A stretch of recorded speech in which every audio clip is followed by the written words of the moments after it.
Boa noite. Segunda-feira de vai e vem no valor da passagem do metrô. A Justiça suspendeu o reajuste na última sexta-feira, mas hoje cedinho quem foi trabalhar continuava pagando mais caro, já que a CBTU alegou não ter sido notificada oficialmente. A notificação só veio no meio da manhã e o valor de R$ 3,40 voltou para R$ 1,80. Com a notícia da liminar que derrubou o aumento da passagem na sexta-feira, muita gente tomou um susto quando se deparou com o valor ainda reajustado na manhã desta segunda. Você chegou aqui achando que ia pagar quanto? R$ 1,80, né, que teria voltado ao preço antigo. Eu achei um absurdo deles não serem notificados até hoje e não ter cumprida a ordem judicial. Anderson também achou ruim quando percebeu no visor da catraca os R$ 3,40 debitados no cartão quando ia para o trabalho. Achei que ia estar em 80, achei que eles iam acatar, a decisão judicial. Não acataram e nós pagamos aí o valor absurdo aí da tarifa de R$ 3,40. A determinação judicial suspendeu o reajuste de quase 89% no valor da tarifa em Belo Horizonte, considerado abusivo. Apesar disso, a CBTU afirmou que apenas nesta segunda foi notificada. Por isso, o novo preço foi cobrado pela manhã. Com bilhetes de volta ao antigo valor de R$ 1,80, passageiros aliviados, mas desconfiados. Voltou, graças a Deus. Que bom. Eu acho justo ter um aumento, sim, mas desse jeito, de R$ 1,80 para R$ 3,40 é um absurdo. Poderia ser gradativamente, R$ 2,10, R$ 2,30, R$ 2,50. Rua cheia de buraco, todo mundo já está até acostumado, Agora, buraco com um pouco de rua já é demais. É o que acontece lá no bairro Lagoa, região de Venda Nova, aqui em BH. Além do transtorno, tem ainda o prejuízo e o risco de acidentes. Moradores e usuários da rua José Maria Rodrigues reclamam que não aguentam mais conviver com os enormes buracos que se formaram na via. A ocorrência de acidentes e prejuízos causados aos motoristas se tornou algo frequente no local. A minha sogra já foi quase atropelada, motoqueiro já caiu aqui e machucou. Hoje mesmo de manhã, o motoqueiro passou aqui e estourou o pneu. Sábado, uma caminhonete com água estourou a roda e o pneu também. Então, assim, são vários acidentes que têm acontecido por causa desse bendito buraco aqui. Os condutores que passam pela rua precisam ter muito cuidado se não quiserem ter prejuízo. Ontem eu passei nesse buraco, tá aqui atrás, eu achei que eu ia ficar. Foi uma pancada porque eu estava de noite, eu estava vindo de Neves. Entendeu? Os moradores e motoristas que frequentam a região já estão tendo que conviver com esses buracos há mais de 7 meses. Na falta de alternativas para solucionar o problema, eles chegaram a preencher as crateras com areia e entulho. Colocou entulho, colocou aqui, colocou lá em cima. Tudo que deu para fazer, nós fez. E não são apenas os buracos que têm causado transtorno à população. Eles também sofrem com a falta de rede de esgoto. Dia e noite, escorre na rua uma água que vem das avenidas principais, causando mau cheiro e riscos de doenças. O dia inteiro, a água que eles lavam, o comércio, eles soltam essa água e como ela não tem para onde ecoar, ela desce aqui, Então essa água é dia e noite escorrendo aí e vira esse lodo, Igual vocês estão vendo aí, o lodo que vira. Se a gente paga imposto caro aqui, Aqui é BH. E aí tem esse descaso. A prefeitura informou que nos próximos dias vai enviar uma equipe para vistoriar a rua. E as reclamações das comunidades não param por aí. Os moradores do bairro Roma, em Ribeirão das Neves, nos procuraram para denunciar a forma como eles vivem. Para começar, a região não é legalizada nem reconhecida pela prefeitura.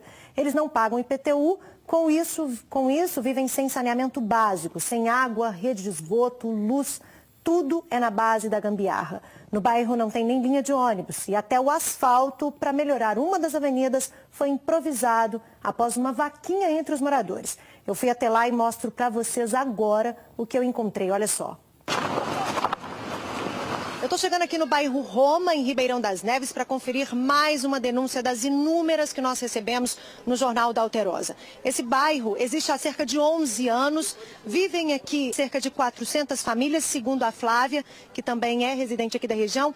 E Flávia, a situação aqui é complicada, falta tudo, né? Vocês não têm asfalto, iluminação, saneamento básico. Nós somos um povo totalmente esquecido, que clama por atenção da prefeitura, porque os direitos básicos fundamentais de um cidadão não é respeitado pela própria prefeitura. Olha só, essa aqui é a Avenida Coliseu. Os moradores se juntaram para poder asfaltar uma parte da avenida. Qual era a situação desse bairro? O que aconteceu? Tinha parte dela que não tinha acesso nem mesmo de pé. Era buraco, mato, capim. Juntamos um pequeno grupo aí de umas 10 pessoas, entendeu? E fizemos uma pequena contribuição. A gente procurou por uma concreteira e iniciamos essa obra aqui, porque por enquanto a gente não teve respaldo nenhum da prefeitura, não. Segundo os moradores, o bairro Roma não é reconhecido pela prefeitura da cidade.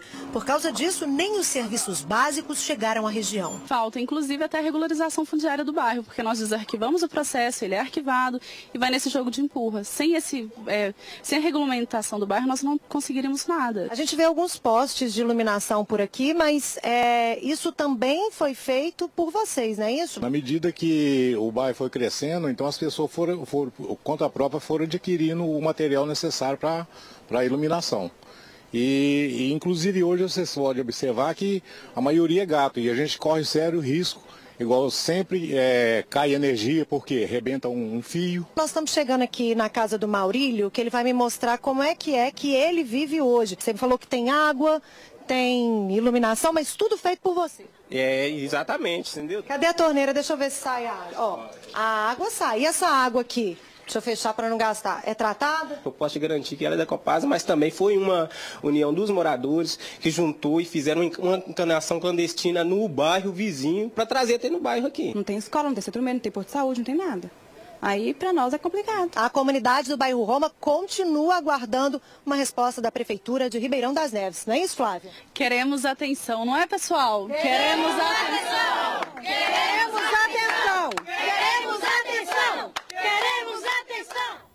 Pois é, a Prefeitura de Ribeirão das Neves nos informou que a região próxima ao bairro Liberdade, na área de influência da BR-040, trata-se de um parcelamento de solo não aprovado, sem registro no cartório e de propriedade desconhecida. A administração municipal reconhece a necessidade de regularizar o bairro Roma.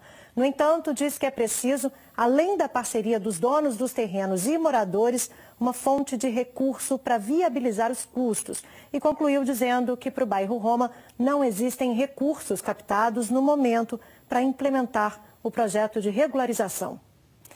Um prédio de 2 andares desabou em Maiumirim, na Zona da Mata. Moradores ouviram estalos e abandonaram o prédio. Ninguém ficou ferido. Veja o momento da queda. As imagens são impressionantes. As imagens foram feitas por uma moradora. Olhando assim, a casa parece um brinquedo se desmanchando.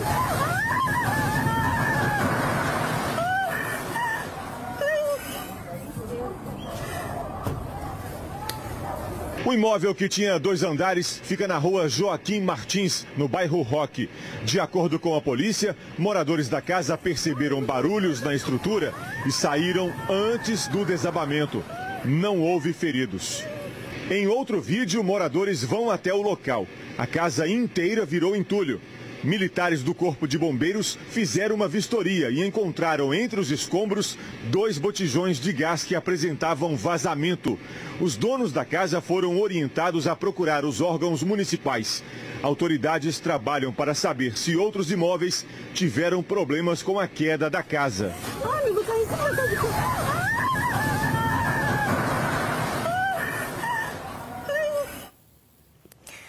Um bebê foi baleado e morto no colo da mãe nesse domingo, Dia das Mães, em Juiz de Fora. Ele foi alvejado por tiros disparados por um homem na garupa de uma moto que tinha a intenção de matar um jovem de 24 anos que também foi baleado. O enterro de Davi Luca Clemente dos Santos, de 1 ano e 10 meses, foi no cemitério municipal. Indignados com a violência, parentes e amigos não quiseram gravar entrevista. O bebê morreu em frente à casa onde a família mora. O menino estava no colo da mãe. Os tiros eram destinados a um jovem de 24 anos que tentou se esconder atrás deles para se proteger. O menino chegou a ser socorrido e até transferido de hospital, mas não resistiu aos ferimentos. A polícia identificou um dos suspeitos. Carlos de Paula Fedócio, de 21 anos, foi preso.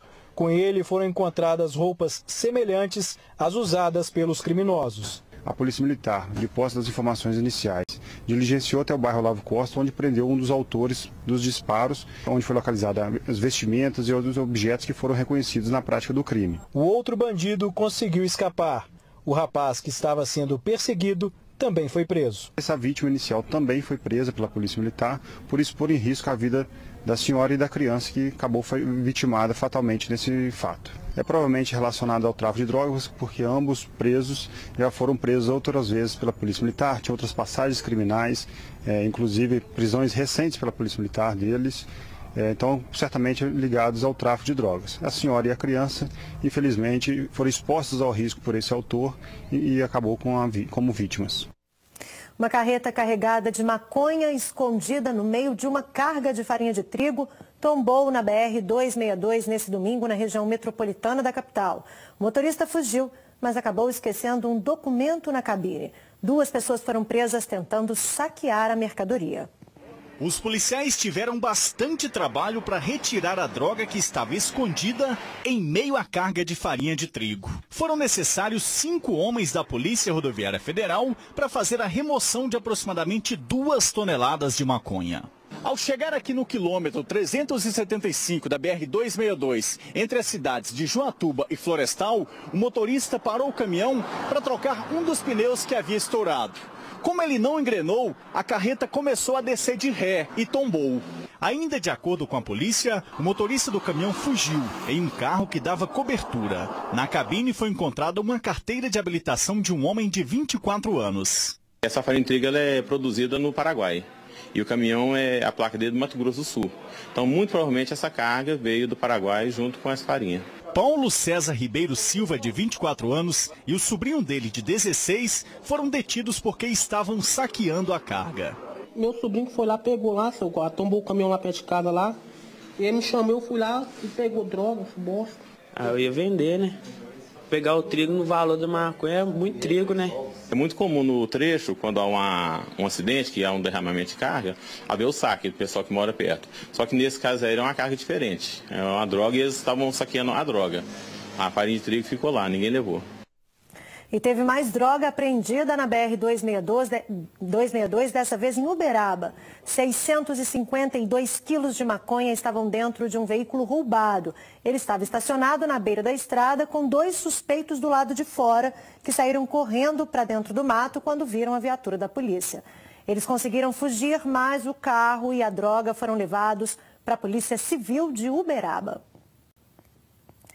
As polícias Militar, Civil e o Corpo de Bombeiros divulgaram hoje o resultado da 2ª fase da Operação Tiradentes. 800 pessoas foram detidas. Além de Minas, a ação aconteceu simultaneamente em todo o país. 800 pessoas foram presas em todo o estado. Temos um duro golpe no tráfico de drogas, muitos traficantes presos, alguns com uma informação preliminar de envolvimentos com quadrilhas, inclusive de caixas, explosão de caixas automáticos. Muitos presos também com formação de quadrilha nas suas fichas criminais, com mandados de prisão. A Polícia Militar realizou 40 mil abordagens, 115 armas de fogo foram apreendidas, além de 731 carros. Quase triplicamos o número de armas. Se nós formos com a máxima da teoria de que cada arma de fogo na mão de um infrator representa de 100 a 150 delitos, a Polícia Militar em Minas Gerais conseguiu prevenir em torno de 15 mil ocorrências contra a vida ou contra o patrimônio. Durante a operação, a PM também apreendeu 750 pinos de cocaína, 1.100 pedras de crack e 10 quilos de maconha. As polícias militares vêm organizando novas empreitadas semelhantes a essas, fazendo com que nós tenhamos resultados cada vez mais expressivos.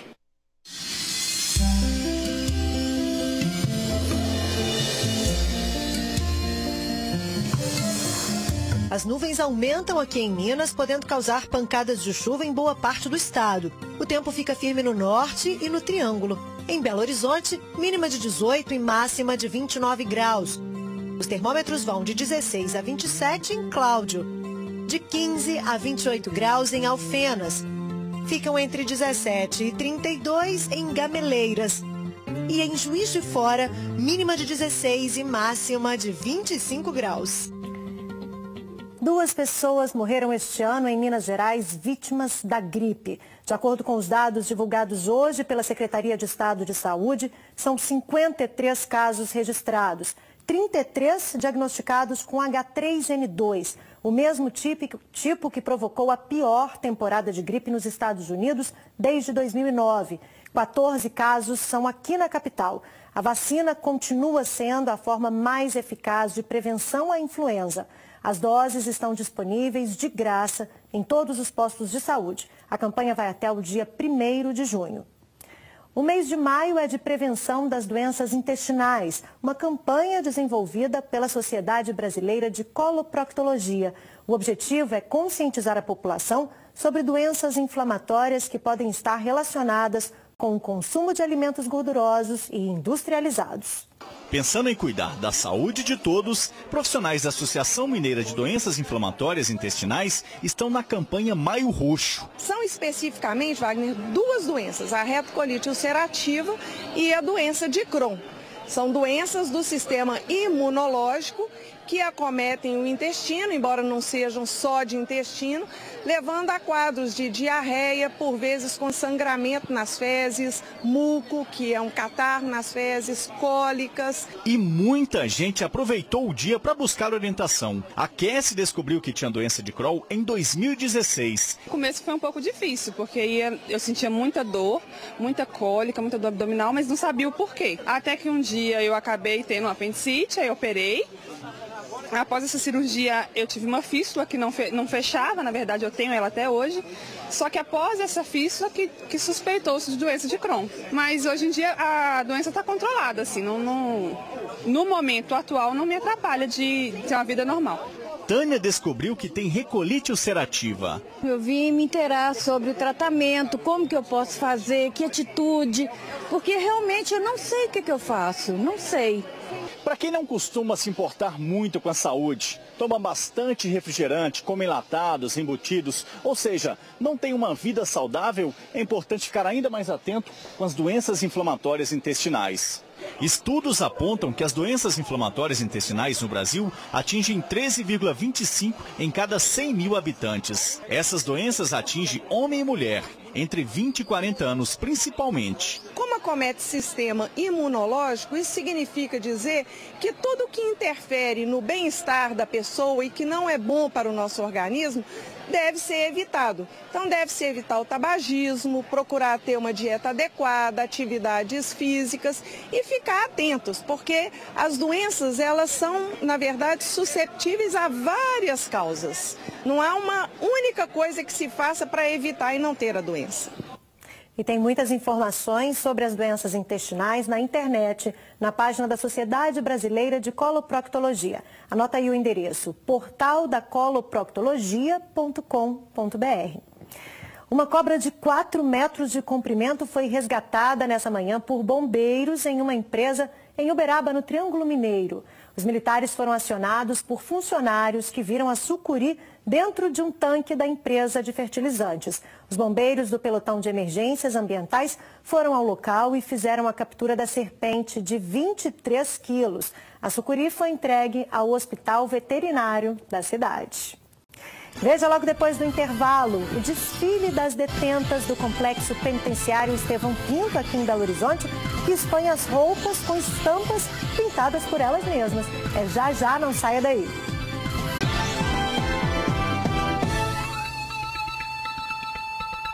Detentas do Complexo Penitenciário Feminino Estevão Pinto, aqui em Belo Horizonte, promoveram uma exposição que une arte e moda, inaugurada nesta segunda. As mulheres pintaram telas que inspiram a confecção de roupas que elas mesmas exibiram em um desfile hoje à tarde. Além da qualificação profissional e da autoestima, o projeto é uma oportunidade de transformação social. Das telas das aulas de arte para as estampas das roupas.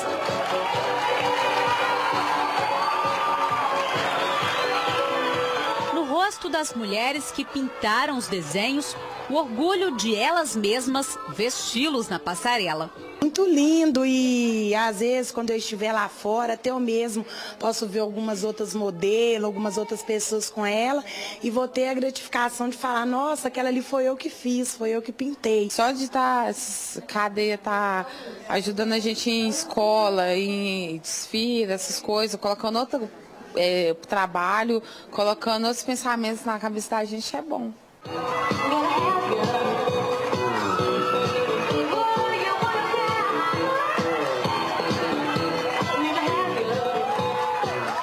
Foram as aulas de arte desse professor o ponto de partida. O que é importante para mim é o quê? É fazer com que elas sintam, conheçam algum material, que elas possam produzir e amanhã, através desse material, ela pode vender, ganhar algum retorno para não ter necessidade de sair para outros caminhos. Foi na exposição das telas criadas na Escola da Penitenciária Feminina que as estilistas conheceram o trabalho e idealizaram o projeto. Agora as presas criam, pintam, cortam e costuram para a marca de roupas própria, a Libertis, que lança nova coleção. A marca nasceu para elas, por elas. Então a gente até batizou a coleção de verão de inspiração, porque tanto nós, eu e Marcela, somos inspiradas pelas histórias e pelo trabalho delas, como queremos inspirar que as mulheres usem a Libertis. A educação e o trabalho, eles têm que caminhar juntos. E eu acho que esse aí é o que muda a pessoa. Incentivo para que essas mulheres deixem no passado o tráfico, o roubo, o homicídio. Inspiração para que elas possam não só sonhar, mas se tornarem profissionais da arte e da moda. É ter essa noção da criação que elas estão participando e da capacidade que elas têm de se reconhecer, de se ver naquelas telas, de ver na estamparia e de saberem que podem muito mais. Há uma oportunidade que a gente tem para recomeçar a nossa vida lá fora, né? Com total dignidade.